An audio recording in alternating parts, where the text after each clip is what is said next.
In 1956, a young man in Buenos Aires began dating a girl named Sylvia. He did not know her father had survived Dachau. He boasted about his father's role in the Nazi regime. 4 years later, Israeli agents pulled his father off a bus stop in San Fernando. The young man was Klaus Eichmann.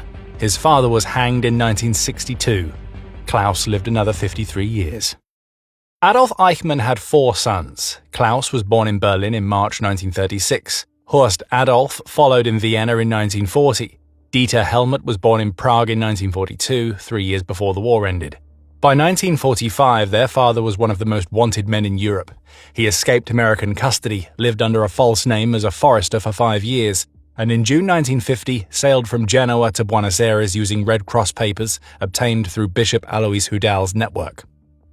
In 1952, Vera Liebel and the 3 boys followed him under their real surname.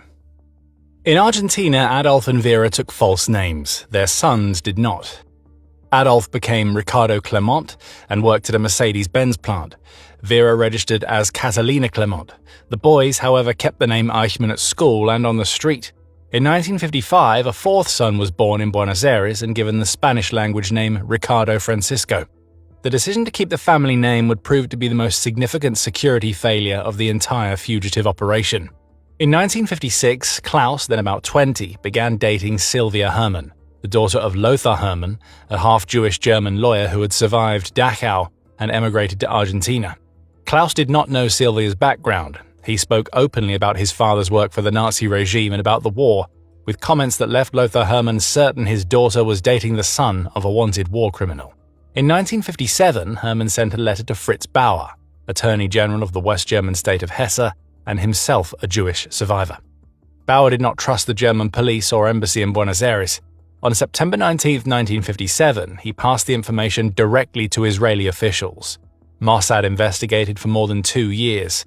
Sylvia was sent back to the Eichmann house on a fact-finding mission and was met at the door by Adolf himself, who claimed to be Klaus's uncle. Klaus arrived shortly after and addressed him as father. That confirmation, combined with later work by German geologist Gerhard Klammer, gave Israeli agents the proof they needed. On May 11, 1960, Mossad operatives stopped Adolf Eichmann near a bus stop on Garibaldi Street in San Fernando. He was flown to Israel 9 days later disguised as an El Al crew member. His trial in Jerusalem ran from April to December 1961. Just after midnight on June 1, 1962, he was hanged at Ramla prison. His 4 sons received the news in 2 countries. What each of them did next would take them in directions no observer could have predicted. While their father stood trial in Jerusalem, the eldest son went on the offensive. Klaus Eichmann was 25 and unmistakably proud of the surname he refused to disguise. In 1961, with his father in an Israeli prison and the world watching, he traveled to the United States and gave an interview to Parade magazine.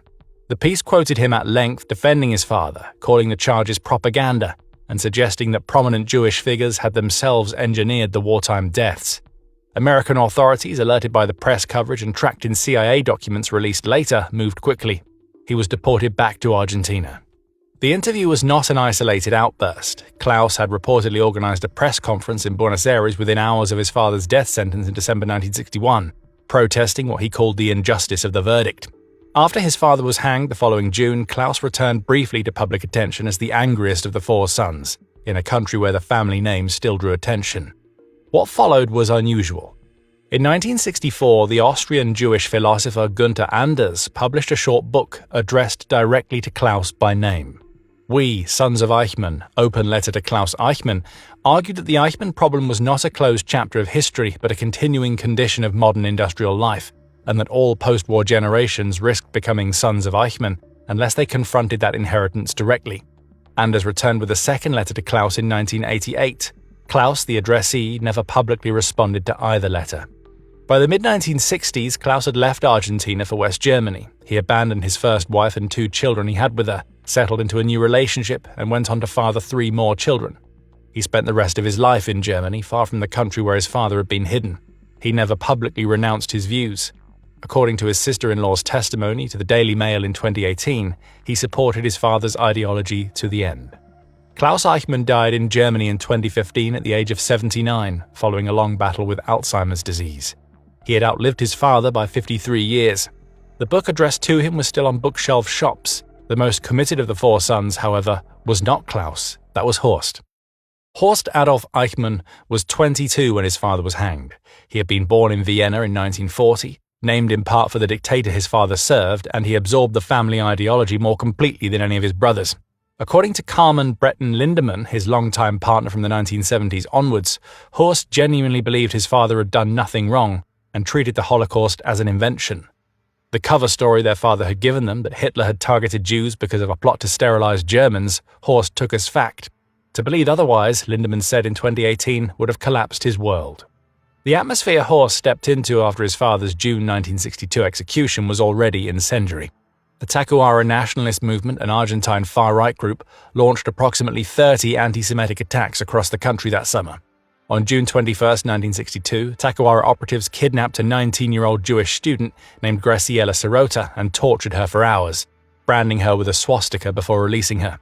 The case drew international outrage and forced the Argentine government to begin a crackdown the following year. Horst and Klaus did not limit themselves to interviews. According to Carmen Breton Lindemann's later account, corroborated in parts by police records, the brothers formed a small Nazi cell in Argentina with plans to attack Jewish businesses and synagogues. Their targets allegedly included a Jewish school bus. The cell did not get that far. In 1962, Argentine police raided their headquarters after what was described as a shootout, recovering Nazi propaganda, firearms, and Molotov cocktails. Horst was later jailed for possession of weapons and extremist material. His public profile did not improve with time. In 1964, he appeared at a press conference in Buenos Aires wearing a Nazi armband with a swastika. In August 1965, Argentine federal police arrested him as part of a sweep of approximately 400 right-wing and left-wing extremists. Interior Minister Juan Palermo announced that Horst had been released for lack of substantial evidence. The decades that followed were quieter, if not by his choice. Horst worked a series of jobs, construction, eventually furniture removal, and lived a private life in Buenos Aires. He had married a woman named Elvira Puma and never legally divorced her because of her Catholic faith, but he left her for Carmen Breton Lindemann in the 1970s. The two remained together for the rest of his life. Horst Eichmann died in Buenos Aires in December 2015 from bowel cancer at the age of 75. He outlived his older brother by only a matter of months. Dieter Helmut Eichmann took the quietest path of any of his brothers. Born in Prague in 1942, he was 18 when his father was captured and 20 when the execution took place. Unlike Klaus, he gave no interviews. Unlike Horst, he kept his distance from politics and police records. He built a career as a construction foreman, eventually managing rental properties, and for years divided his time between Argentina and Germany. He married an Italian woman named Marta Valinotti and had 2 children. According to Carmen Breton Lindemann, Dieter privately believed his father was innocent. He simply never said so in public. Photographed in Buenos Aires in 2018 by the Daily Mail at the age of 76, he was living in an apartment a short drive from the spot where his father had been taken by Mossad 58 years earlier. He declined to comment. The fourth son was different in almost every way. Ricardo Francisco Eichmann was born in Buenos Aires on November 2, 1955. He was 5 years old when Israeli agents took his father from the bus stop on Garibaldi Street, and he later said his clearest memories of his father were of being walked to that bus stop by the hand and being bought chocolate at a sweet shop. After his father's execution, Ricardo's mother kept newspaper cuttings about the trial hidden under a sofa. He read them in pieces as a child, never receiving a full explanation until far later.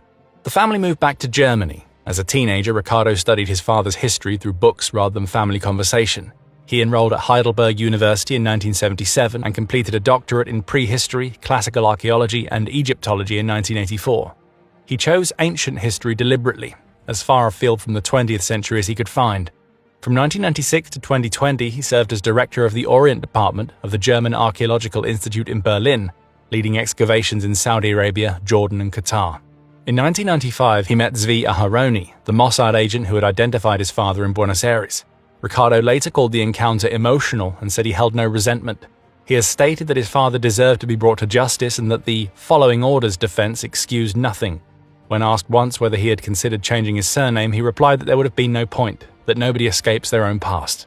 4 sons, 2 who defended their father to the end, 1 who lived quietly with the same belief in private, and 1 who built an entirely different life around the rejection of everything his father stood for. The name they all carried meant something different to each of them, a banner, a burden, a private inheritance, or a question that never went away. The decisions his sons made about him played out across the next 60 years. Thanks for watching. If